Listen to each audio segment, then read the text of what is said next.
it kind of worked out that I was just happened to be in Indonesia, as I'll tell you about in a little bit, but thank you guys for having me.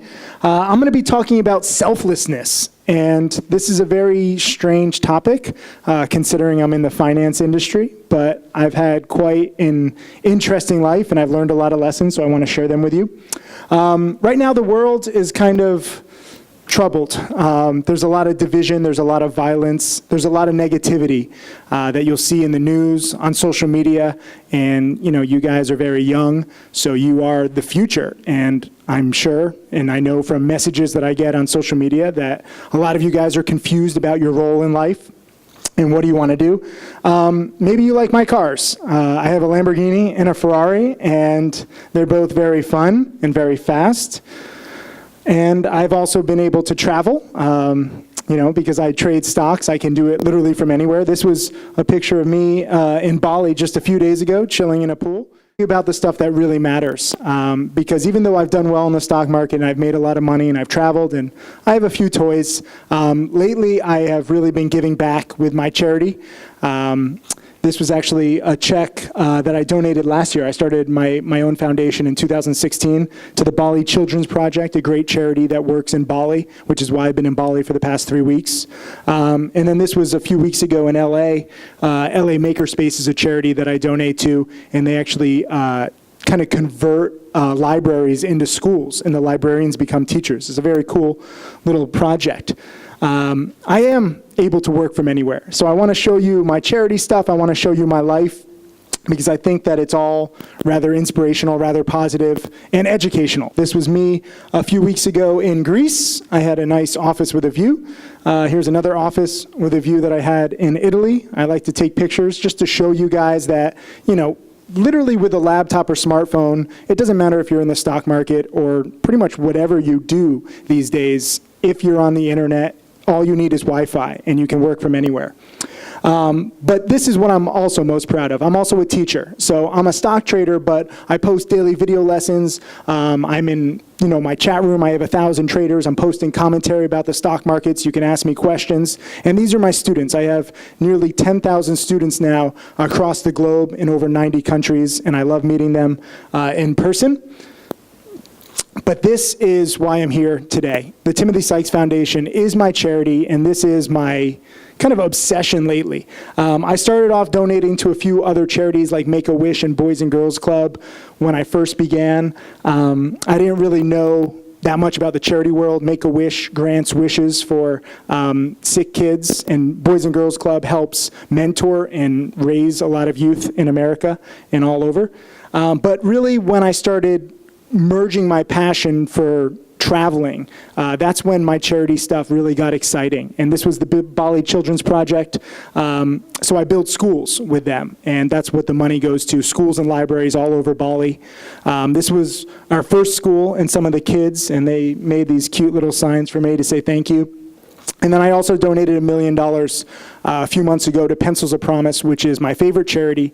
They've now built over 400 schools worldwide in Laos, Ghana, and Guatemala. So I've been ramping up my charitable giving lately. And this was just a few days ago. Right now, America seems to have a lot of natural disasters. We had a hurricane and flooding in Houston, so I donated $50,000 to several charities that help those people. When you do give back, and hopefully you guys by the end of this speech will want to give back a little bit, not all your money, but a little bit, you can choose what topics you want to focus on. You can choose different charities, and you should try to be open-minded. I love education, I love travel, but when there's a natural disaster in your area, I know a lot of people in the Houston, Texas area, I couldn't help but try to help them out.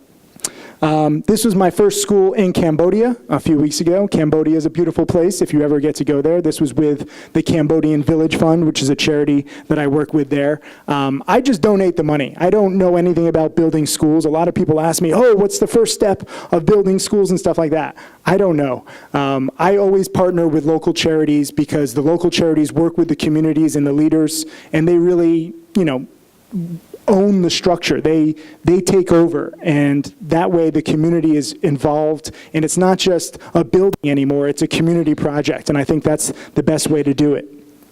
Here was literally just a few days ago, I got tired of naming schools after myself, so I named this school after my second millionaire student. His name is Tim Grittani, and that was him in the green shirt. Him and his wife came, and these were the kids there too. Look at how cute they were. This was my first school in Bali last summer, and you can see all the cute little kids. They made these little flowers for me that say, "Thank you, Timothy." And I love going to these schools. It's not just about giving money. It's not just about giving it to an area that's far off from me. I really want to be involved. I want to meet the kids. I want to meet the families. And it's amazing for me, as somebody who's literally from the other side of the world, to meet different cultures and see how education can really improve their lives. I also sponsor a few kids. These were some of the kids that I sponsored with the Bali Children's Project. Education isn't always cheap in this country or around the world, so it's my honor to really donate some money so that these kids can get educated. I cannot tell you how important education is, and that's why you guys are all here, to hopefully learn and just increase your knowledge. That way you have more options in the future. It doesn't matter what you're studying, focus on what you love. These are some kids in Guatemala. They're just so cute. I don't even know what to say when I look at pictures like this. Like, I get a feeling inside of me, and I'm very privileged to be able to do this and to give back. This was playing soccer with some kids at my first school in Laos. I'm not a good soccer player. I kick with my toe. You're not supposed to do that, so learned from my mistakes. But the kids in Laos didn't care. We had a good game. This was me dancing in Guatemala, too. I like to dance, even though I can't, so I try. And I'm not just building schools anymore. Now, this is actually under construction right now in Cambodia. I'm building a soccer stadium. So I want you to understand that when you do give money, hopefully, eventually, when you have enough to give, don't just be focused on one thing. Like, education is great, but extracurricular activities are great too. A lot of people like soccer. Raise your hand if you like soccer or football. A few of you guys. The rest of you guys are studying. That's cool. Whatever you like, whether it's studying or soccer or, bird watching, whatever you guys like, embrace your passion. How many of you guys like bird watching? Raise your hands. Don't be shy. I don't know why I said that. But I want you to look at these photos and say, okay, here's this stock trader. He's giving back. He's embracing his charitable side. But I want you to understand that it's not just about the money. This is a great quote from Arthur Ashe, and he says, start where you are, use what you have, do what you can. And that's what, for me, charity is all about. For me, I've made money in the stock market. I continue to make money from my teaching business too. And so I do what I can to give back. But a lot of you guys, maybe you don't have a lot of money yet. Guess what? You can still help out. You can still get in the charitable mood. This was my top student, Tim Grittani, actually wearing the same exact shirt, which is kind of crazy. This was over a year ago, but I donated $50,000 to his favorite charity, which is a humane society, which helps animals. So if you like animals, by all means, help them out. The charitable world, sometimes it can get a little narrow-minded, where it's like, okay, you have to donate to this one thing. For me, I want to give to many different causes and embrace a bunch of different stuff. I love animals too. Here's a picture of a few cute puppies, right? And this is what I want you thinking. Like, think outside the box. If you don't have enough money necessarily to donate $50,000 to build a whole dog park, you can just go to your local charity or go to even somebody, who maybe is working 2 jobs and offer to walk their dogs, okay? Charity does not necessarily mean having to give money to an organization. Charity is a way of life. So if you see somebody who needs help with their pet or anything in life, try to help them out. Walk their dogs if it'll help. Buy the dog some toys. I posted this picture. I thought this was funny just because, what is a few dollars or, a few rupee where you can get like a little toy for maybe a dog that this owner is working so hard and it doesn't have a lot of, joy in its life, so you get the dog a little toy. That's charity. It doesn't have to be anything huge, and you helping that pet or dog or, person, it could be anything. Just start to think about what you can do for others. And this is a great quote. Giving is not just about making donation, it's about making a difference. So even if you have no money whatsoever, that doesn't mean like, oh, I have no money, that means I can't be charitable. Not true at all. You have yourself, you have your time, you have your interest, you know people, you have friends, you have family. Everybody needs a little help in this world, and I want you to start to realize that. Even though I've made a lot of money, I've gotten so much more satisfaction from giving back and from, just helping where I can. That is my secret to happiness. I'm a very happy guy right now. I don't know if you can tell. I've talked to a few of you guys. I'm a pretty happy guy. It's not just because of the money that I made. It's because I found what really gives me meaning, and that's giving back. Here's a homeless person in America, and you can see here, I just took this picture off the internet. There's just some cookies on the side of the road right there, right? So if you see somebody who's hungry, give them an extra meal. Start to think like this every single day. It'll blow your mind how many people in this world could use a little extra help. And you don't have to go very far out of your way to give that help. You just need to start thinking this way. Start thinking about giving. And again, many of you guys are very young. You're just beginning in life. If you start in the giving mood and the kind of giving mindset now as opposed to later, trust me, you will be so much happier in the long run. This is another great quote. One of the greatest gifts you can give is your time, even if it's just a few seconds, okay? Instead of seeing somebody who might be struggling or who needs a little extra help and just walking by them, give a few seconds of your time. See what you can do to help that person. It doesn't have to be anything great.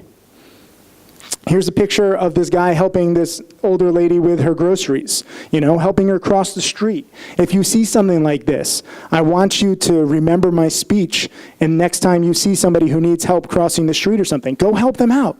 It'll take you a few seconds, a few minutes. It's very small in the grand scheme of things, but when you start doing this again and again and again, it'll be very meaningful for you. It'll give you fulfillment like money cannot give. You'll also meet some interesting people when you give. This is my friend Sarah Underwood and I in Greece donating some toys. We donated a lot of toys, you can see here. I actually donated, and I brought my friends with me because I wanted them to experience it.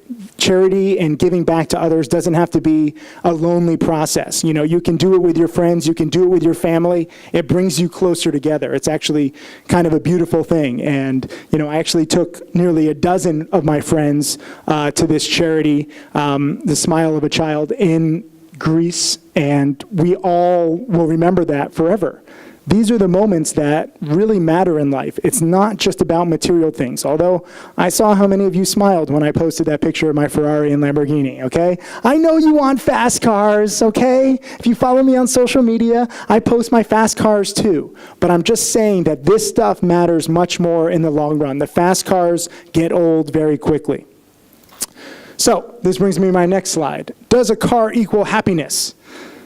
No, it does not, okay? I have too many cars. They sit in my garage. I travel too much. They're fun. I'm not going to lie. I'm not saying, don't work hard and treat yourself and get yourself your dream car.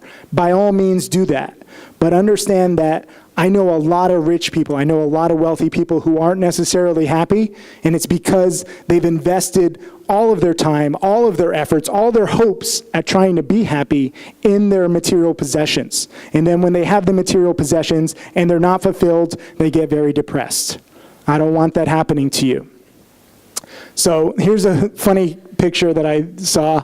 A lot of the richest people that I know are miserable. And I talked to a few of you guys before this, and you looked at me like I was like crazy.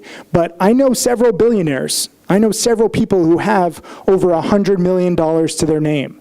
And this picture accurately defines their life. The money weighs them down, okay? They have to have bodyguards. Everyone's watching them wherever they go. They can't trust anybody. They're always worried about somebody using them for their money. Let me just tell you this. Do you want to be a billionaire? Raise your hand if you want to be a billionaire. Pretty much everybody. I will never be a billionaire, and I don't want you to be a billionaire either. I'm not trying to be mean. I'm trying to be real. I'm trying to save you. If you have a few $1 million to your name, that's all you need to live very well. If you follow me on social media, you can see I live very well. I like to show it off to inspire you guys to study hard. But you don't need $1 billion.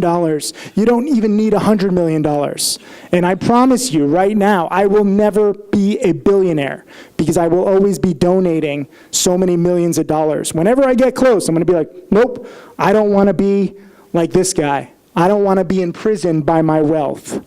I don't want to live that life where I have so much where, life changes when you have that much money. And I know quite a few people like this, and everyone's always surprised when I bring this up. Like, everyone thinks, oh, it's so cool to be a billionaire. It's not cool to make $1 million. It's cool to make $1 billion. Okay, make $1 billion and then donate 3/4 of it. How about that? Here is what really matters, okay? And I know this is just me playing soccer and smiling with some kids in Laos, but if I look back on my life, if today were my deathbed, hopefully it's not, but if it were, I look back, this is the kind of stuff that I'll remember the most, not the material possessions. I've lived in fancy houses, I have the toys, my watch is, more than most people's annual salary. It's nice, but this is the stuff that brings true meaning to your life, and I want you to recognize that. If you have any questions about how to find charities, maybe you want to walk, your neighbor's dog, or you want to donate to a charity near you, or you have no idea. Online, you can find out about every single charity. These are two good websites, Volunteer Match and pointsofflight.org, and you can match your own interests to a charity. I highly encourage you to do that. Don't just donate to any random charity you hear about. Try to find topics and find subjects that you care about. If you can merge your passion with giving back, it really enhances it. And ask your family, We all have families, we all have friends, we all have people in our lives. Ask around. See what you can do to help out. It doesn't have to be a charity in Laos or Cambodia like I like across, the other side of the world. It can be in your own backyard. There's so many people, so many projects that need help. A little money, a little time, a little volunteering. Don't forget that just volunteering, your own time. Spend a Saturday morning at a soup kitchen and feed some homeless people. You will be changed over time the more that you give back, and you'll be changed for the better. I want to close with this one quote from Mahatma Gandhi: be the change that you want to see in this world. So for me, I've made a lot of money in the markets. I continue to make money with my business. It's very nice. But I want to pass these lessons down to you before it's too late. You're all very young, and the people watching this online, most of them are young too. So if you want to change the world, try to share your experiences honestly. And that's what I've tried to do today. Thank you.